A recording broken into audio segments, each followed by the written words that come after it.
শান্তিপূর্ণভাবে শেষ হলো ভারতের লোকসভা নির্বাচনের দ্বিতীয় দফায় ৮৮ আসনের ভোট উৎসব। এদিন রাহুল গান্ধী, ওম বিড়লা, হেমা মালিনী, শশী থারুরের মতো হেভিওয়েট প্রার্থীদের ভাগ্য নির্ধারণ হলো। পশ্চিমবঙ্গ, মণিপুর ও আসামে রেকর্ড ৭০% ভোট পড়েছে। দ্বিতীয় দফার ভোট গ্রহণের মধ্য দিয়ে ১৯০টি আসনের ভোট গ্রহণ শেষ করল দেশটির নির্বাচন কমিশন। কেরালা থেকে সুব্রত আচার্যের রিপোর্ট, ছবি তুলেছেন বিশ্বজিৎ দাস।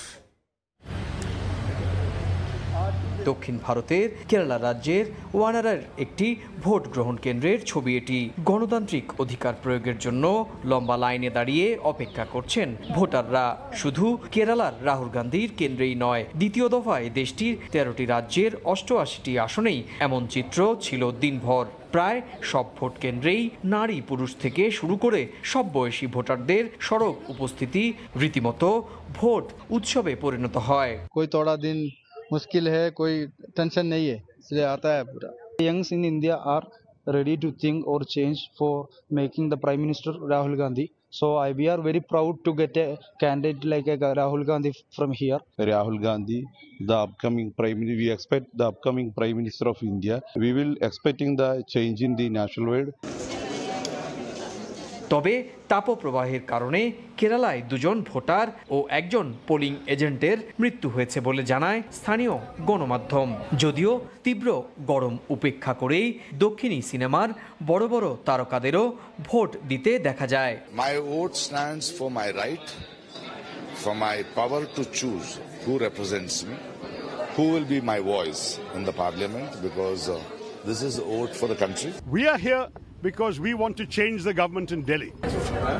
শুক্রবার দ্বিতীয় দফার ভোট হয়েছে পশ্চিমবঙ্গ, আসাম, ত্রিপুরা, বিহার, উত্তরপ্রদেশ, মহারাষ্ট্র, মণিপুর সহ 13টি রাজ্য ও কেন্দ্রশাসিত অঞ্চলে। এদিকে দ্বিতীয় দফার ভোটের দিন তৃতীয় দফার নির্বাচনী এলাকাগুলোতে প্রচারণায় ব্যস্ত সময় পার করেছেন বিজেপি, কংগ্রেস ও তৃণমূলের শীর্ষ নেতারা। এদিন পশ্চিমবঙ্গের মালদায় নির্বাচনী সভা করেন প্রধানমন্ত্রী নরেন্দ্র মোদী। আগামী 7 মে হবে লোকসভার তৃতীয় দফার ভোট গ্রহণ। শান্তিপূর্ণভাবে শেষ হলো ভারতের দ্বিতীয় দফার লোকসভা নির্বাচন।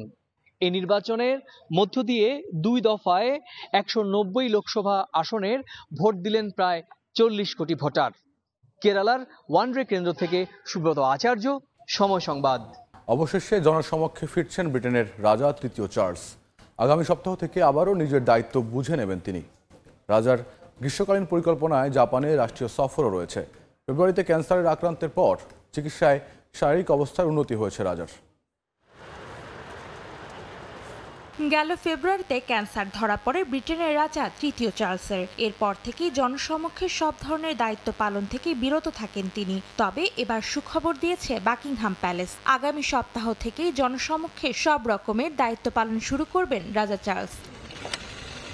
বিবিসি জানিয়েছে মঙ্গলবার থেকে রাজা একটি ক্যান্সার চিকিৎসা কেন্দ্রে প্রাথমিকভাবে যাওয়া শুরু করবেন। এছাড়াও তার গ্রীষ্মকালীন পরিকল্পনার মধ্যে একটি রাষ্ট্রীয় সফর রয়েছে, যেখানে তিনি জাপানের সম্রাটের সঙ্গে দেখা করবেন। বাকিংহাম প্যালেসের এক মুখপাত্র জানায়, অব্যাহত থাকবে রাজার চিকিৎসা কার্যক্রম। এখন পর্যন্ত তার শারীরিক অবস্থার অগ্রগতিতে বেশ সন্তুষ্ট চিকিৎসকেরা, যদিও ক্যান্সারের ধরন এখনো পর্যন্ত প্রকাশ করা হয়নি। এছাড়াও এই চিকিৎসা কতদিন ধরে চলবে তা এখনো পরিষ্কার জানা যায়নি। তবে চিকিৎসকদের আশা খুব দ্রুতই সুস্থ হয়ে উঠবেন রাজা তৃতীয় চার্লস।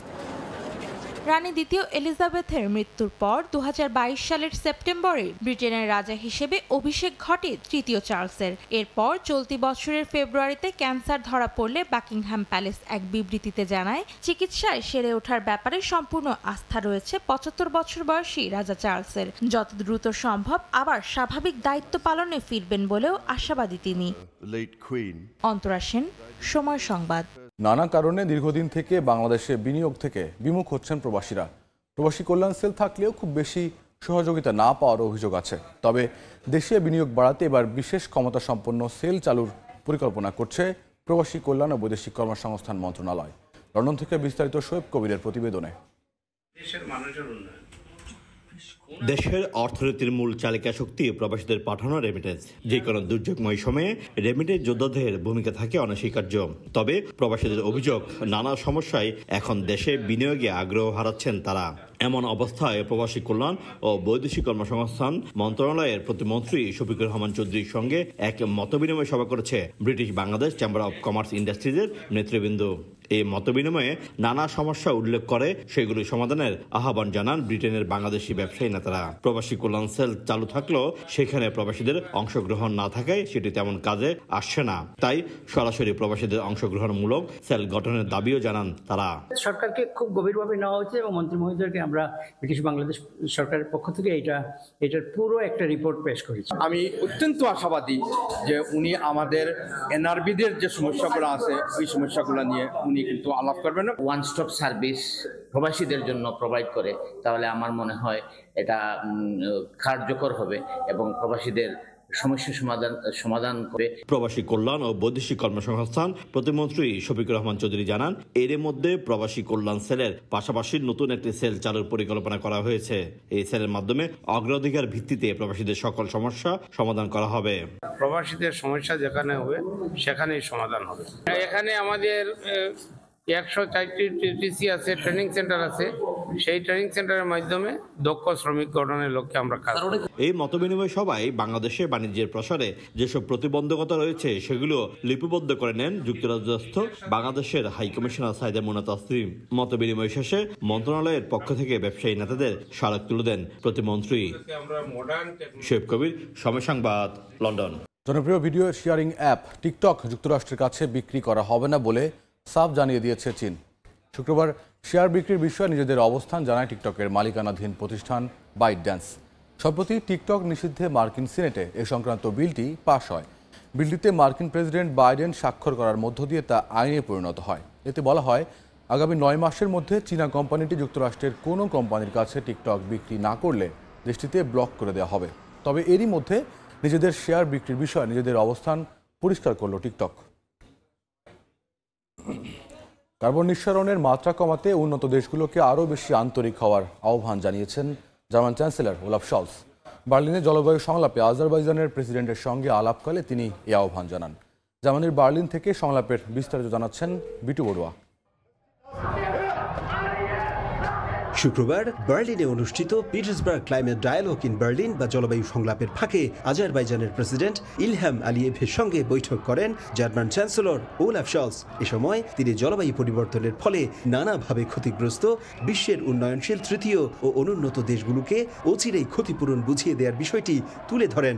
বলেন, 1992 সালে ব্রাজিলের রিও ডি জেনিরোয় অনুষ্ঠিত জলবায়ু সম্মেলনের সময় আর 2024 সাল এক নয়। তাই জলবায়ু তহবিল গঠন ও ক্ষতিগ্রস্ত দেশগুলোর মাঝে বন্টন এখন সময়ের দাবি।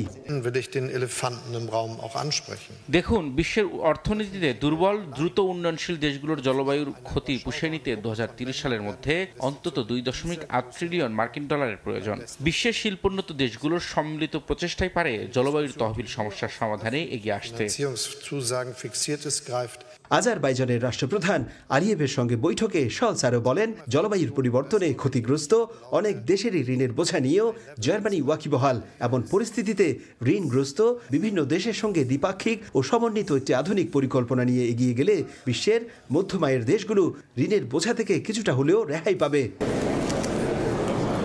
আগামীতে জাতিসংঘের জলবায়ু সম্মেলনকে কেন্দ্র করে এজেন্ডা নির্ধারণে বাৎসরিক এই পিটার্সবার্গ সংলাপ অত্যন্ত প্রয়োজনীয় বলে মনে করেন পরিবেশ বিজ্ঞানীরা। বিগত সময়গুলোতে অনুষ্ঠিত আন্তর্জাতিক সব ধরনের জলবায়ু সম্মেলনে অংশ নিয়ে ক্ষতিগ্রস্ত দেশগুলোকে তহবিল দিতে বারবার অনুরোধ জানিয়ে আসছে বাংলাদেশ, মালদ্বীপ সহ আরও বেশ কয়েকটি দেশ। কিন্তু সেই কাঙ্ক্ষিত তহবিল গঠন না করায় এখনও হতাশ অনেকেই। তাই শুধু কথায় নয়, কাজে প্রমাণ রাখতে বিশ্ব নেতৃবৃন্দের কাছে আহ্বান জানিয়েছেন পরিবেশ বিজ্ঞানীরা। জার্মানি থেকে বিটু বড়ুয়া, সময় সংবাদ। মধ্যযুগীয় নানা নিদর্শনের শহর ইউরোপের বাল্টিক অঞ্চলের দেশ লাতভিয়ার রাজধানী রিগা। ঐতিহাসিক নানা স্থাপনা, প্রাকৃতিক সৌন্দর্য ও প্রাণবন্ত সাংস্কৃতিক আয়োজন দেখতে রিগায় আসেন পর্যটকরা। শীত কমতে থাকায় শহরটি মুখর পর্যটকদের পদচারণায়। রেজওয়ানা কাব্যের ক্যামেরায় তারিকুল ইসলাম আশিকের রিপোর্ট।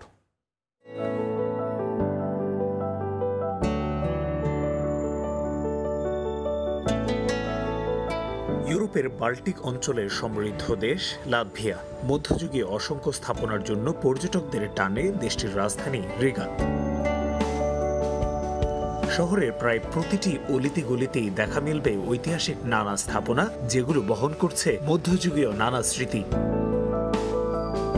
শহরের ওল্ড টাউন, রিগা ক্যাথিড্রাল বা ফ্রিডম মনুমেন্টকে ঘিরেই বেশি আগ্রহ পর্যটকদের। এছাড়া শহর জুড়েই রাখা হয়েছে লাতভিয়া ও রিগার উন্নয়নে অবদান রাখা ব্যক্তিদের ভাস্কর্য। এরকম ঐতিহাসিক নানা স্থাপনার পাশাপাশি রিগার প্রাকৃতিক সৌন্দর্য মুগ্ধ পর্যটকরা। বসন্তের ছোঁয়ায় ফুলে ফুলে ছেয়ে যেতে শুরু করেছে পার্কগুলো, তাই রিগায় বাড়ছে পর্যটকদের আনাগোনা। আমি মনে করি এ শহরের মূল পর্যটন আকর্ষণ রিগান চার্চগুলো। এখানে ঐতিহাসিক বেশ কিছু চার্চ রয়েছে যেগুলো লাতাভিয়ার ঐতিহ্য ও সংস্কৃতির পরিচয় বহন করছে।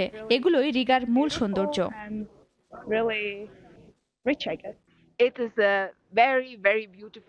এটি চমৎকার একটা শহর। এখানকার রাস্তাগুলো বেশ প্রাণবন্ত। বিভিন্ন বয়সের মানুষ একসঙ্গে সাংস্কৃতিক কর্মকাণ্ডে মেতে আছে, যেটি সত্যি অসাধারণ।